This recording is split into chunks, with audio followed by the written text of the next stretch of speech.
뿌리 끝에 염증이 있는데 과연 이를 빼고 바로 임플란트를 심어야 할까요? 빨리 끝내려고 하는 욕심 때문에 무리하게 임플란트를 심고 무리하게 뼈 이식을 해서 기간을 줄이는 것은 아무 의미가 없습니다. 결국에는 오래 못 쓰게 됩니다.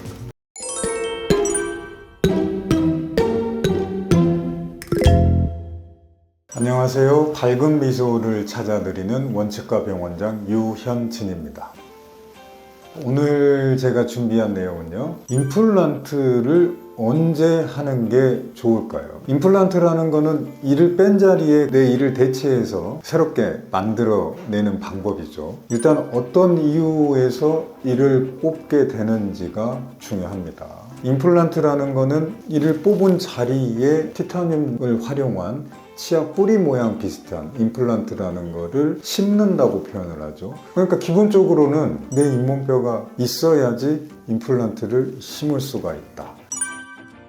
임플란트, 이를 빼고 바로 심어야 되나요? 아니면 기다렸다 심어야 되나요? 첫 번째는 충치가 심해서 내지는 이가 부러져서 어떤 사고나 충격 그리고 식사를 하다가 단단한 걸 잘못 씹어서 이가 톡 하고 부러져 버리는 경우가 있습니다. 이 부러지는 양에 따라서는 꼭 이를 빼지 않고 내 치아를 치료를 통해서 살려서 쓸 수도 있지만, 오늘은 주제가 임플란트니까 치아가 많이 깨져서 거의 뿌리밖에 안 남는 수준이 돼서 이를 빼야 된다. 이런 경우는 보통 뿌리를 감싸고 있는 잇몸뼈가 건전한 경우가 많습니다. 이럴 때는 뿌리 주변에 염증이 없다는 전제하면 당연히 임플란트를 바로 심어도 크게 무리가 없고, 어떤 논문 연구 결과를 보면은 뿌리를 빼는과 동시에 임플란트를 심는 게 오히려 더 좋다는 연구 결과도 있습니다. 그래서 결론적으로 말씀드리면, 어떤 사고나 단단한 걸 잘못 씹어서 이를 빼야 될 경우에는 뿌리 주변의 잇몸뼈가 건전한 상태라면 뿌리를 빼내고 바로 임플란트를 심는 게 좋다. 크게 걱정 안 하셔도 된다. 그리고 또 한 가지, 충치가 심하기 때문에 이가 부러지기도 합니다. 자, 이럴 경우도 마찬가지로 치아 뿌리 주변에 잇몸뼈가 건전하다고 하면 임플란트를 즉시 심는 게 오히려 더 좋을 수도 있다. 이렇게 됐을 때 좋은 거는 치아 뿌리를 빼내고 한 4개월에서 5개월, 6개월 정도 기다렸다가 심지 않아도 되기 때문에 치료 마무리될 때까지 시간적으로 훨씬 좋죠. 하지만 충치가 너무 심해져서 뿌리 끝에 염증이 생기는 경우도 있습니다. 이럴 때도 염증이 너무 심하거나 할 때는 이를 빼야 되는데, 이때부터가 이제 조금 고민거리가 됩니다. 자, 뿌리 끝에 염증이 있는데 과연 이를 빼고 바로 임플란트를 심어야 할까요? 염증의 크기가 중요하다. 염증의 크기가 많이 크지 않을 때는 이를 빼고 그 염증을 깨끗이 제거하고 바로 심는 게 나쁘지 않겠죠. 오히려 더 좋을 수 있다. 그러면 염증의 크기가 어느 정도 컸을 때 임플란트를 바로 심지 않고 어느 정도 기간 동안 기다렸다가 임플란트를 심어야 되냐? 이 기준은 사실은 치료를 하는 의사마다 조금씩은 다를 수 있습니다. 책에도 보면 어느 정도 정해져 있긴 하지만 사실은 이 책과 실제 임상, 실제 환자분의 상황과는 일치되지 않는 경우가 있고, 일단 제 기준을 설명드리면 염증을 일단 깨끗이 잘 제거를 할 수 있어야 되고, 제거를 한 상태에서 주변 잇몸뼈가 어느 정도 남아 있어서 심어놨던 임플란트가 그래서 스스로 서 있기는 해야죠. 그 정도 되는 뼈가 있을 때 주변에 뼈 이식 양이 조금 많이 들어간다고 하더라도 이를 뺨과 동시에 임플란트를 식립하는 게 가능하다. 그리고 이제 마지막으로 이를 빼는 경우가 한 가지 남아있는 게 치주염.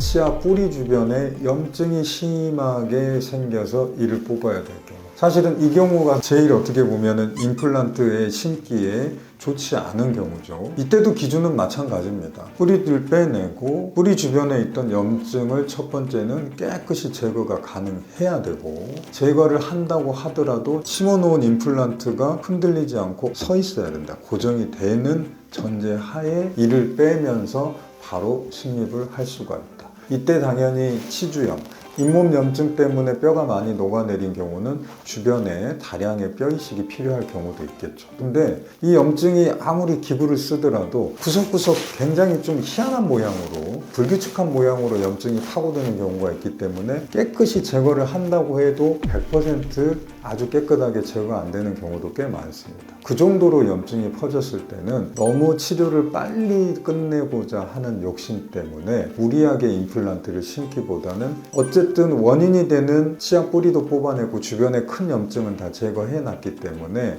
내 잇몸뼈 안에서 어느 정도 시간을 주면 그런 부분이 또 자연스럽게 정리가 됩니다. 4개월에서 6개월 정도 충분히 기다렸다가 어느 정도 베이스가 될 만한 뼈를 만들어 놓은 상태에서 임플란트를 심는 게 당연히 그게 좋은 순서고, 그렇게 해야지 차후에 임플란트를 오랫동안 잘 쓸 수 있는 배경이 될 수가 있습니다. 특히나 또 상악동 거상술이라고 위쪽 조그마한 어금니부터 큰 어금니 쪽까지는 이 안쪽은 눈 아래 밑부분은 누구나 다 동일하게 상악동이라는 텅텅 비어있는 동굴 공간이 있습니다. 어금니 쪽 경계선을 이루기 때문에 이 밑바닥이 많이 내려왔거나 밑바닥이 많이 내려오진 않았지만 치주염 때문에 잇몸뼈가 많이 녹아서 뼈가 너무 얇아져 버린 경우, 어떤 분들은 진짜 제가 그렇게 표현합니다. 종이장처럼 얇아지는 경우가 있다.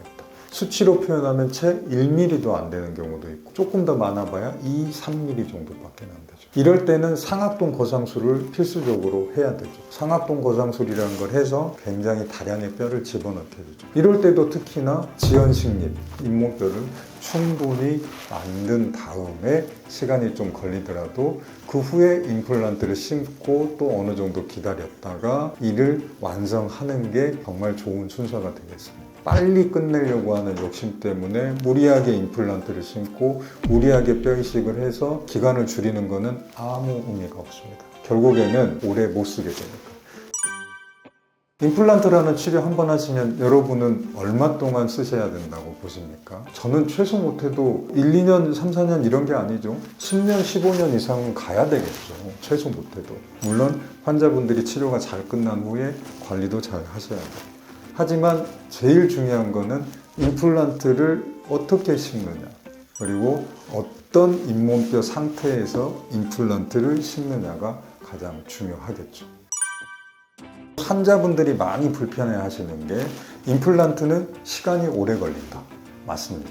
심어놓고 기다리고 뭐하고 뼈 이식해놓고 기다리고 뭐하고 이런 시간이 굉장히 길게 걸리는 경우가 분명히 있습니다. 그래서 임플란트 식립 시기, 물론 이를 빼고 바로 임플란트 심는 거 가능한 경우 상당히 많습니다. 그리고 우리나라 같은 경우는 굉장히 그쪽으로 특화되게 많은 노력들을 해서 상당히 많은 부분 이를 빼면서 임플란트를 바로 심고 뼈 이식도 같이 동시에 진행하고 하는 경우 상당히 많이 있습니다. 하지만 그렇지 않게 시간을 들여서 차근차근 가야 될 경우도 분명히 존재합니다. 폭탄 맞은 것처럼 치아 뿌리 주변에 잇몸뼈가 완전히 없어져 버려요. 그런 경우는 절대 서두르면 안 됩니다. 그럴 때일수록 조금 더 차분하게 3, 4개월, 4, 5개월 더 투자한다, 이렇게 생각을 하셔야 됩니다. 오늘 제가 말씀드릴 내용은 여기까지고요. 다음에 더 좋은 내용으로 찾아뵙도록 하겠습니다. 감사합니다.